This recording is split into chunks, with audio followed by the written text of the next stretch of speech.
වාදනය පිළිගන්න මගේ channel එකට. ඔයාලා මේ ඉල්ලලා තිබුණ නෝනගම හන්දියේ තියෙන පිළිම ගැන පොඩි විස්තරාත්මක කරුණු ටිකක් කියන්න. ඇත්තටම මට හොයාගන්න පුළුවන් වල මූලාශ්‍රය හැටියට ඔයාලට කරුණු ටිකක් අපි මේ ගැන කතා කරමු. මෙතන මේ හන්දිය ගැන පොඩ්ඩක් දන්න අය දන්නවා, නොදන්න අය දැනගන්න. කොහෙද තියෙන්නේ කියලා. කොළඹ ඉඳන් කතරගම යනකොට නැත්තම් අත්නපුරේ පැත්තේ ඉඳන් හම්බන්තොට යනකොට මේ නෝනගම හන්දිය අනන්තවත් ඔයාලට හම්බ වෙලා ඇති. ඒකද ඕනම කෙනෙක්ට මෙතර වෙන්න හේතුව තමයි එතන හන්දියේ තියෙන මේ ඇත්තට මේ ලස්සන පිළිමේ. මොකද මේ පිළිමේ මොකද මේ පිළිමේට පසුබිම් කතාව කියලා අපි අතන පොඩ්ඩක් හොයලා බලමු. කවුද මේ කාන්තාව? ඇත්තට කිව්වොත් මෙහෙමයි. මේ කාන්තාව ගැන විවහාරයේ ඒ කියන්නේ හැඳින්වෙන නම තමයි ගජමන් නෝනා කියන නම. ඒ කියන්නේ පිළිමේ හැදුණු කාන්තාවගේ උපන්නම නෙමෙයි. ඒ කියන්නේ විවහාරයේ හැඳින්වෙන නම. ඇය උපදින්නේ 1746 මාර්තු මාසයේ කොළඹ ප්‍රදේශයේ කොළඹ කොල්ලුපිටි ප්‍රදේශයේ. ඇත්තම කිව්වොත් මෙයාගේ ඇත්තම නම තමයි දෝන ඉසබෙලා ප්‍රනේලියා කියන්නේ. කියන්නේ මෙයාගේ ඇත්තම නම. උපන්නම. එගේ පියා තමයි මේ දොන් ෆ්‍රැන්සිස්කෝ සේනාරත්න කියන්නේ. ඔහු ඇත්තටම කිව්වොත් ලන්දේසි ආණ්ඩුකාරවරේ. මුල් කාලේදී මේ ඔහුගේ මේ රාජකාරී කිරීම සඳහා මේ මාතර ප්‍රදේශයට මාරු වෙනවා. අපි ඉසබෙලා කියලාම කතා කරමු. මෙයාගේ ඇත්තම නම. ඇත්තටම ඉසබෙලා මුල් කාලේ ඉඳන්ම හරි දක්ෂයි. ඇය ඇත්තටම පියාණන් වගේම ඒකල ප්‍රසිද්ධ ස්වාමීන් වහන්සේලාගේ සිංහල හා පාලි සංස්කෘතික භාෂාවන් කියන මනාව ප්‍රගුණ කරපු කාන්තාවක්.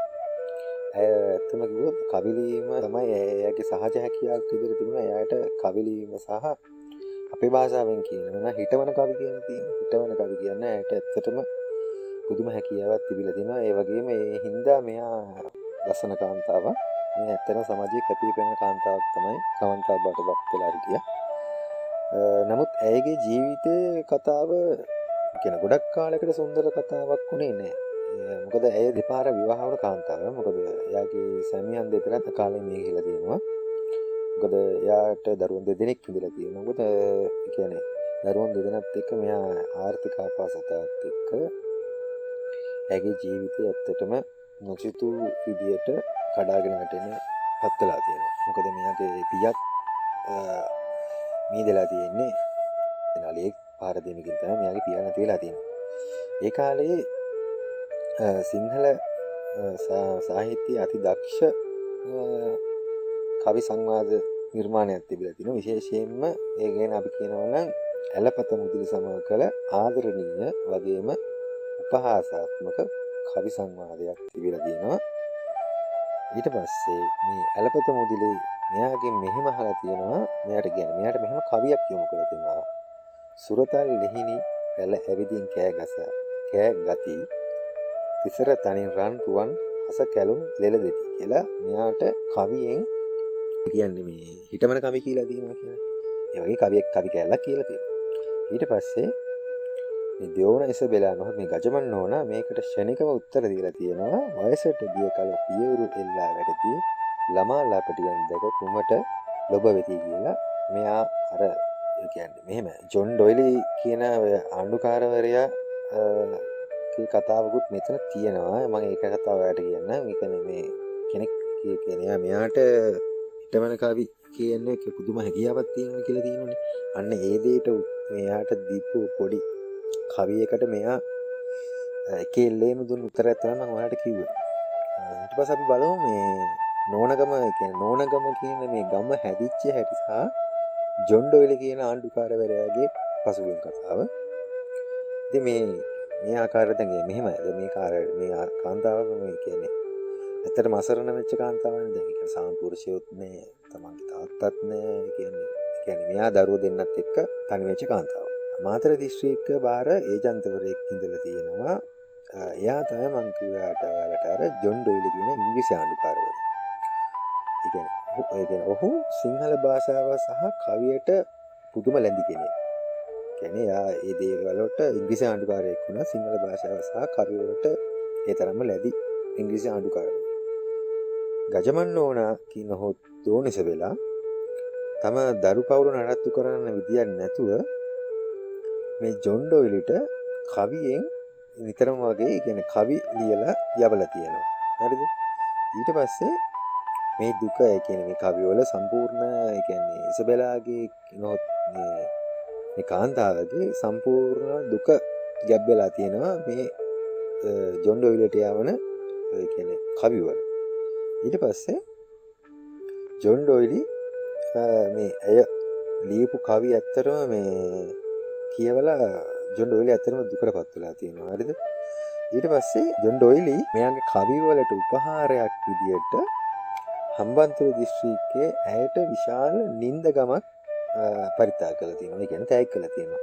අන්නේ ගම ගජමන් නෝනාට ලැබුණු ගම තමයි. ඒ කියන්නේ ගජමන් නෝනාට ලැබුණු ගම තමයි ඔයාලා ඔය නෝන ගම කියලා ඇත්තටම සඳහන් කරන්නේ. ඒ කියන්නේ මෙහෙම තෑගි විදියට යාට ගමක් දුන්නේ නැහැ. සාමාන්‍ය නින්ද ගමක් දුන්න යම් කිසි ප්‍රදේශයක්. ඒ කියන්නේ ගජමන් නෝනට ලැබුණු ගම. කියන්නේ නෝනට ලැබුණු ගම. පසු කාලේන නෝන ගම බවට පත් වෙලා මේ ඓතිහාසික කියන්නේ විවාහයේ පොත්පත්වල සඳහන් වෙන මට හොයාගන්න ලැබිච්ච කරුණු වලට මේ දේවතය මට හොයාගන්න පුළුවන් නැතර. ඒ කොහොම තමයි උතන ගම හැදුනේ.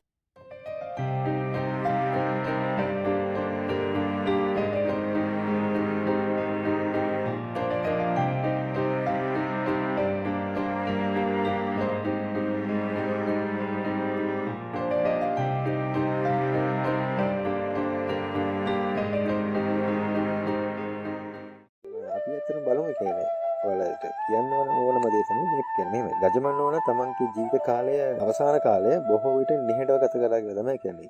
1814 දෙසැම්බර් 15 වෙනිදා ඇය මෙලොවින් සමුගත්ත කියලා කියන්නේ. යනකොට ඇයගේ වයස අවුරුදු 68ක් වෙලා තියෙනවා. ඇය මිය ගින් වසර ගානකට පස්සේ තමයි මේ අසමසම කිවිදගේ මතකය සදාකාලිකව ඒ කියන්නේ මනුස්සයන් අතර සදාකාලිකව මිහිදන් වෙන්න ඕන හින්දා නෝනගම හන්දියේ මේ අලංකාර පිළිමය නිර්මාණය කරනවා කියලා අරුණවල සඳහන් වෙලා දෙනවා.